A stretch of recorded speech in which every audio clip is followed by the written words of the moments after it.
Hello, folks. Hope you're doing well. It's 5 minutes past 8 on the 5th of July, 2020. Right, this is the football one, but this is all about the stupidity of Mark Goldbridge and some other fans who just get way too overexcited. Well, Mark Goldbridge, he's all about clickbait. He's just started the video just now, or will be in a second. Solskjaer will deliver the title. Based on what? But of course, a lot of people will click onto that because of the fact that it's clickbait. It's designed to get views because, of course, the whole point of Mark Goldbridge and United Stand, really, from Mark Goldbridge's point of view, is money. That's all it is. It's about making money. But getting views. That's why he will do videos on transfer stuff all the time. And it's rumours. He will title it as if that player is on his way. Last summer, he was saying it's a certainty United are signing Sancho and Bruno this summer. As in last summer. Absolute certainty. He was touting that right until the last day of the window, basically. Videos every day, quite often 2 or 3 times a day. Transfer rumours. Pretty much all of which were absolute rubbish. Nothing to look on, nothing to base anything on in any way, shape or form. And that's how it is. I mean, to me, I still watch United Stand because you've got Flex after games. He interviews people like Sophie, Adam Matic, Rance, and Rick the Red, and people like that. Now, that's far more interesting. But even Adam Matic earlier today asked a very, very similar question. Now, his video, I had his video earlier, now I can't find it. He did a video earlier that was quite similar.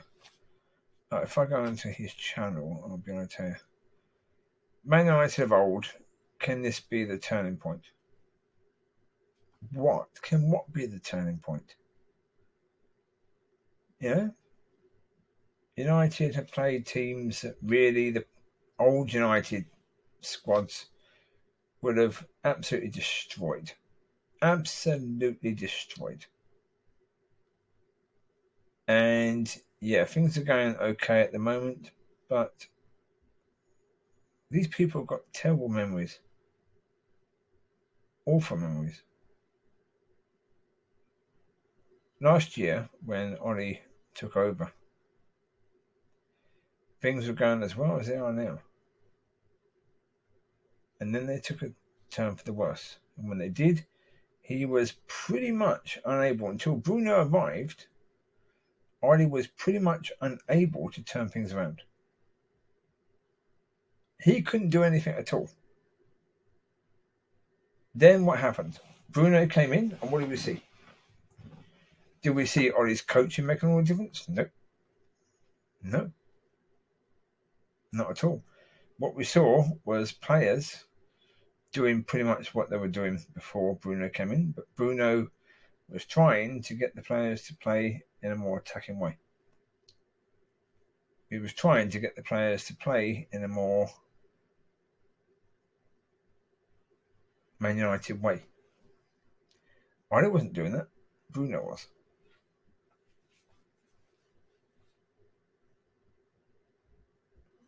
You can see if you go on his channel, Man Red United. Mad Red United. You can see on the video he's just done, Man United of old. Can this be the turning point?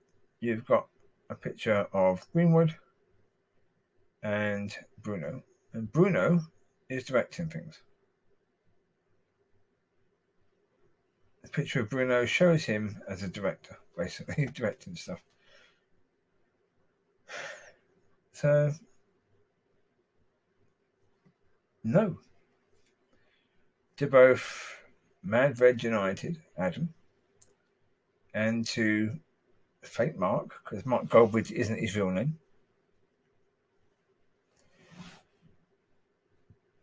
So to him, you've just done videos where the titles are stupid, to say the least, because the simple answer to both questions is no. Can this be the turning, or can it possibly?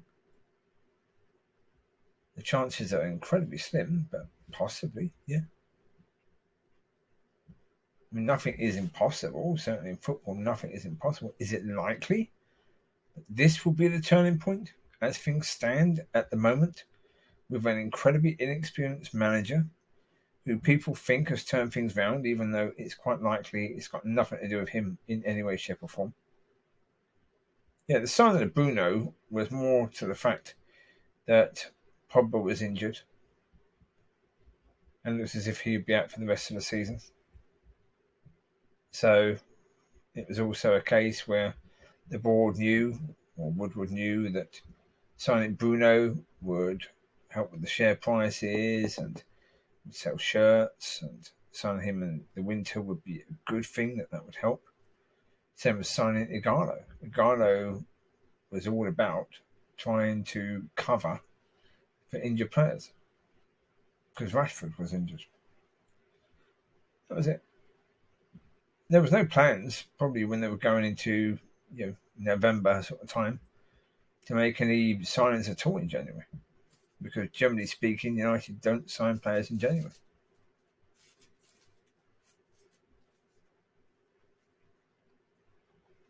Well, I mean, to me, yeah, as I say, to me, it's simply the case where people are asking questions that it's far too early to ask. The only way you're going to know if things can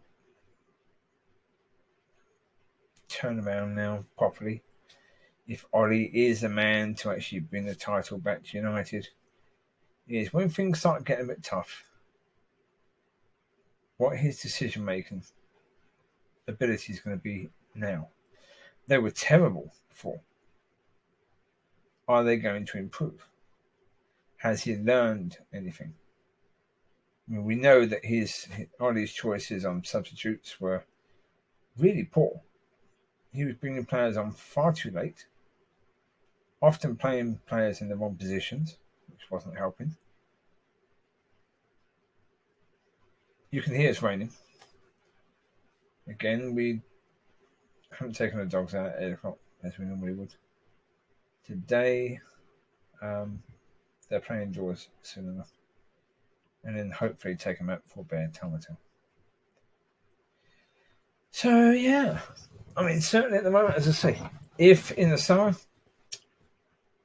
well, if in the transfer window they sign a couple of key players that can give some major strength, top quality centre back, a defensive midfielder. See that? Mark Goldbridge keeps on talking about Grealish. Now, I'm not convinced on Grealish at all. I've not seen a lot of him, to be honest. I haven't. I know he's got some ability. He's a decent young player. But I'm not sure if he can replace Matic. And because he's English, he's going to cost a fortune. Yeah, you're going to look at really an extra 30% is going to be added to his price. If Aston Villa go down, his price should drop. But you're still looking, if he was European and not English, if he was from Portugal or Bulgaria or Belgium, his price would be a lot lower. Weird, isn't it? But because he's English, suddenly he's worth more, even though he's probably not as good as a European counterpart would be at the same, anywhere near the same value. Anywhere near the same value. Yeah, it's like Maguire. You know, he spent 80 million on Maguire. They could have got a far better defender for that amount of money. You know, Koulibaly would have been probably 70 million they could have got him for. And he's a far better player technically, far stronger player as well, but technically far better than Maguire. So, but it's because the person is English that suddenly there's a huge amount put on top. So I don't know. I mean, to me, they've got a lot of English players already, or British players, or counted as homegrown. They've got a lot of those already. Yeah, you got Shaw, you got Rashford, you got Greenwood, you got Brandon Williams. That's 5 so far.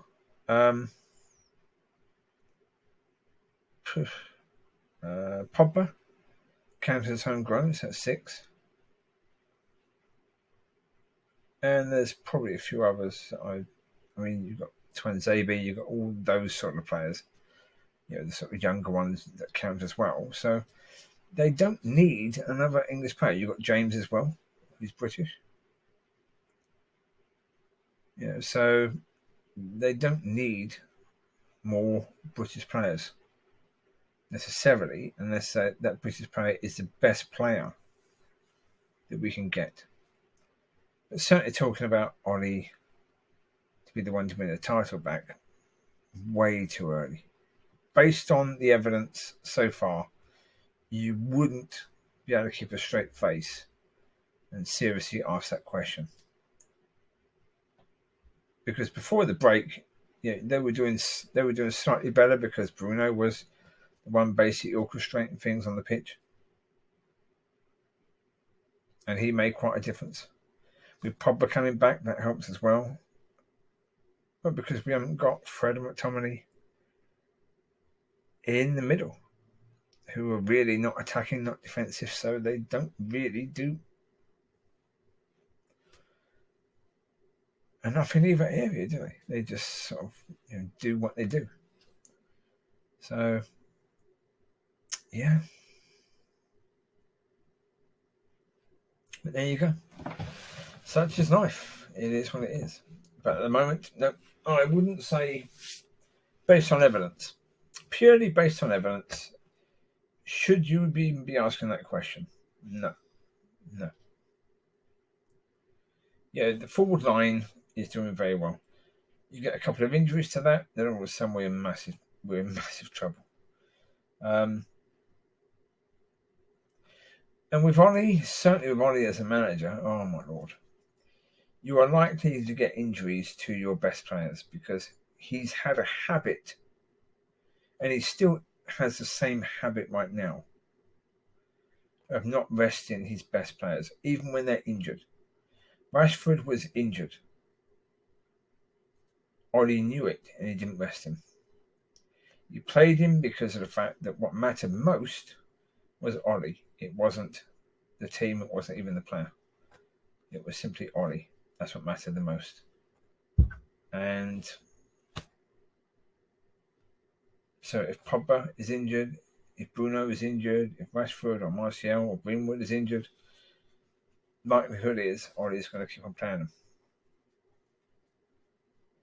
So maybe they can get an extra 2 points, turn a draw into a win, and then they'll be out for the rest of the season. But that extra 2 points is well worth it, even though they may only have been out for a few weeks had he not have played them. So that's the thing. With Ollie, that's the reality.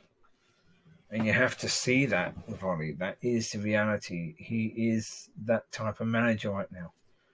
He's not experienced. He's not a top manager in any way, shape, or form. And you can't think that if things start getting difficult, he's going to turn things around, because he never has.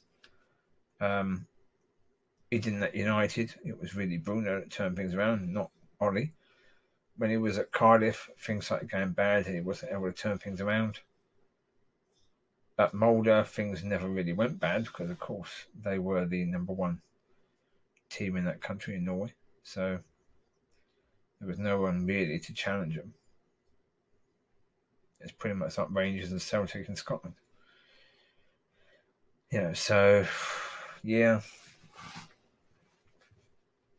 I would say at the moment, as I've said, no. There's no reason to consider the possibility that any of that can happen. Not right now.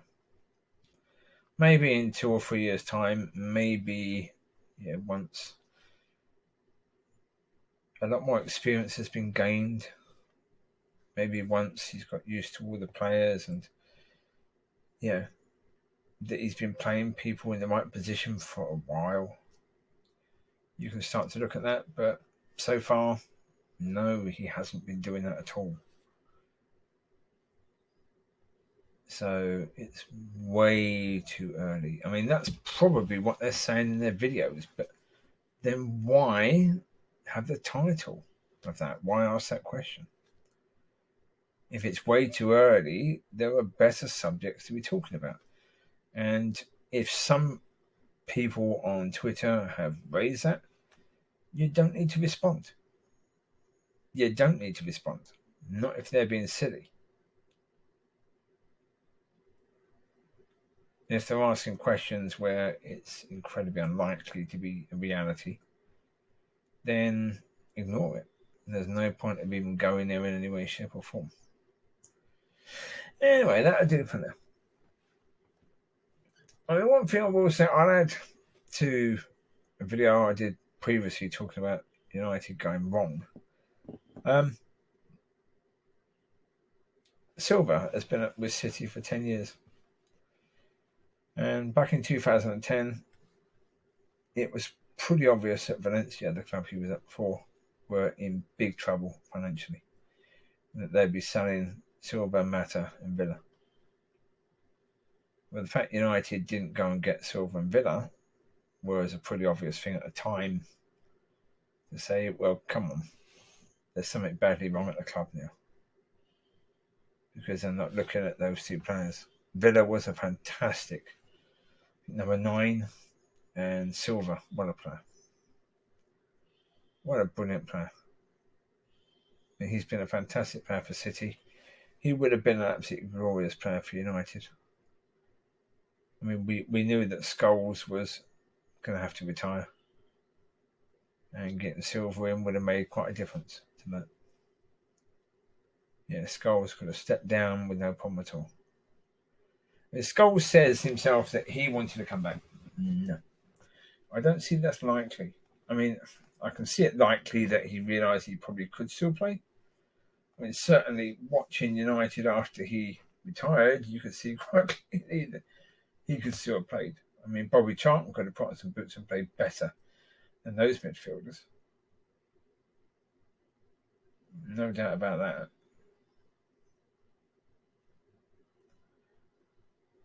Anyway, back to the point of this one. I'm going to end the video in a sec.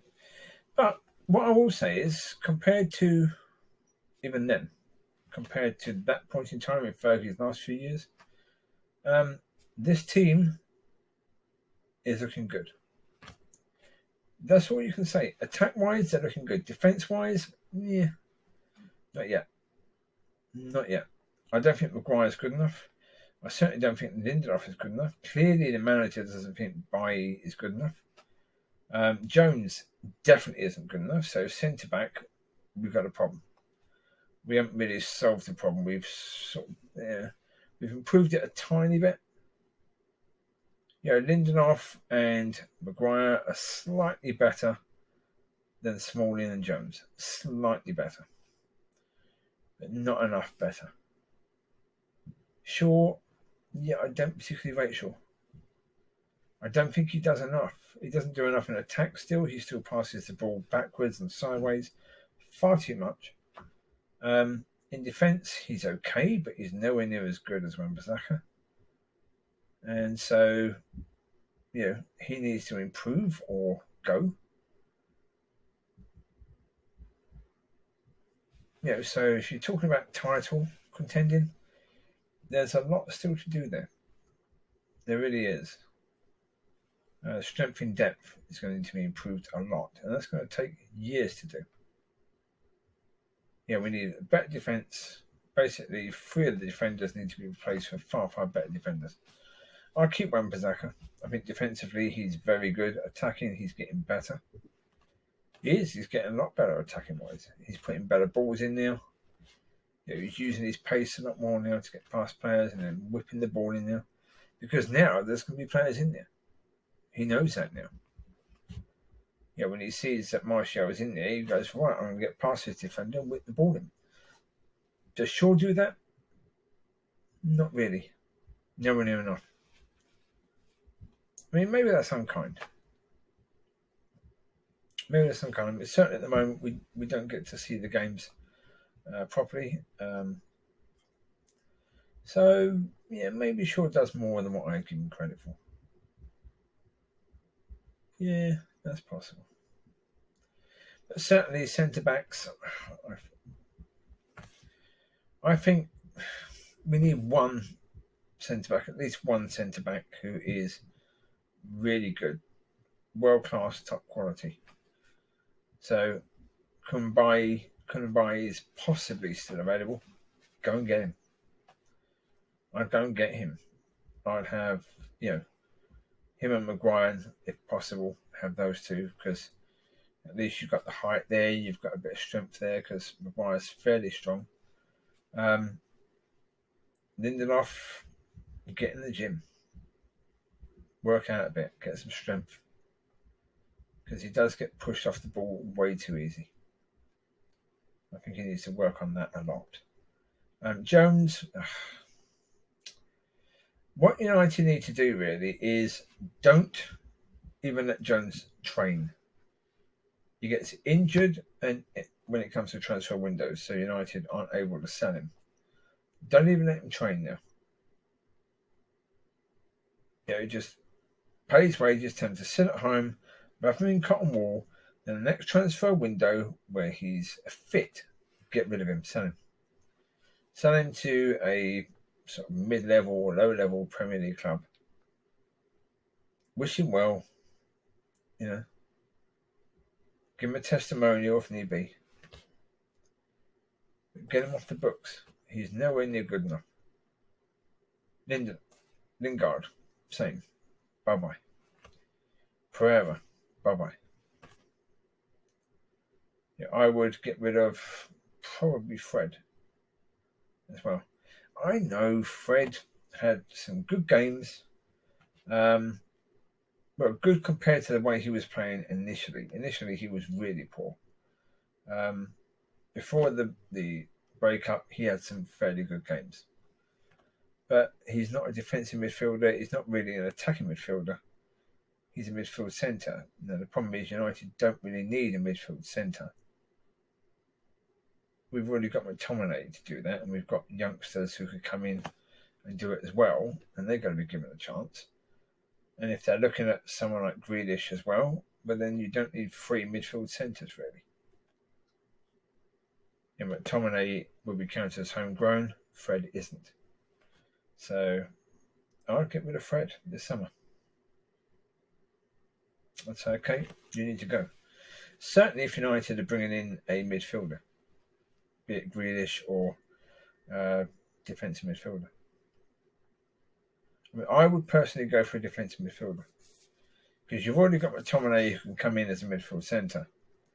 You've already got Pogba and you've got Bruno Fernandes. And so Grealish, as I say, if Grealish can play box to box and can defend decently and break up play, then bring him in, by all means. But get rid of Fred. You don't need Fred. You're just paying wages to a player who really now, like Fred played against Norwich and he was poor. He came on the other day in the game against Bournemouth and he was okay. I mean, United were hitting Bournemouth on the break at that point. And he was okay, but Was he better than that? Was he showing himself as a world-class midfielder? No. So let him go. Wish him well. I don't think he would get a testimonial because he's not been at the club long enough. But wish him well. There you go. It just didn't work. No worries. We wish you well. We hope you have a wonderful career. Take care. Bye-bye. Yeah, they've got to be tough. They've got to cut down the wages. If it's possible, they can sell Sanchez, sell him. Even if it's for a packet of crisps and a bar of chocolate. There you go. Bye-bye. Get him off the books. Cuts the wages down massively because he's on about £400,000 a week. So if you sell him, there you go. Bye-bye. It just didn't work. Sorry, we wish you well. We really do. It just didn't work. And he's never been the player he was a few seasons before he joined United for Arsenal. He just never that player at United. So there you go. Maybe it's just a case where it was the wrong move. Especially with LVG and Jose Mourinho as managers, all that defensiveness. You were an attacking player. It just wasn't right for you. So, I don't necessarily blame Sanchez for that. The style of play just wasn't suitable for him in any way, shape, or form. But that's the reality. That's how it is. So it's like, okay. Deal with that. Yeah, that's what it is. Let him go. Focus on building a team now. But do what Liverpool did. Get players that fit exactly what you want. Rather than just buying players. Buy a few midfielders. Buy a few frontmen. Buy Di Maria and Depay. Just chuck them in. Hope it works. Liverpool didn't do that. Liverpool bought players specifically for the need and the right top players with the right mindset, the right way of playing, the right attributes for what they needed in the squad and in the first team. United need to do exactly that. So, if it's a case where McTominay as he is and Fred as he is aren't going to do it, well then get rid of one. McTominay is younger than Fred. He might be able to retrain to be more of a defensive midfielder, in which case focus on that. Give him a year, 2 years maybe. Do that. If it doesn't work, sell him. But if it does work, well, now you've got homegrown, talented lad, because he's a talented lad, who can play as a defensive midfielder. So, retrain him. Say, right, let's get your training focus. Let's focus more on your defensive side. So maybe, have him training with the central defenders for a while. Keep him away from the attacking midfielders. Focus on your defensive breaking up play sort of side. Once you do that, let's focus on your passing. Focus on your, quick thinking and, release the ball quickly to the front men. That sort of stuff. So, there's a lot of positives at the moment. Certainly, there is. I'd certainly say in the last 5 years, this is probably the most positive fans could have been. Because the front three are doing okay. I still think Rashford, not quite yet. He's not quite the player that he could be or quite the player he has been at his best. If he got there, as well as Martial and Greenwood being there, then that would be phenomenal. The attack would just be incredible, especially with Bruno and Pogba supplying them. But got to sort defence out and strengthen depth. Got to get players in who are going to be precise for the job at hand and what they need to do. Then maybe you can start talking of if this is a turnaround or is Ollie the man who's going to bring the title back. So there you go. You take care. God bless, and I will speak to you soon. Bye bye.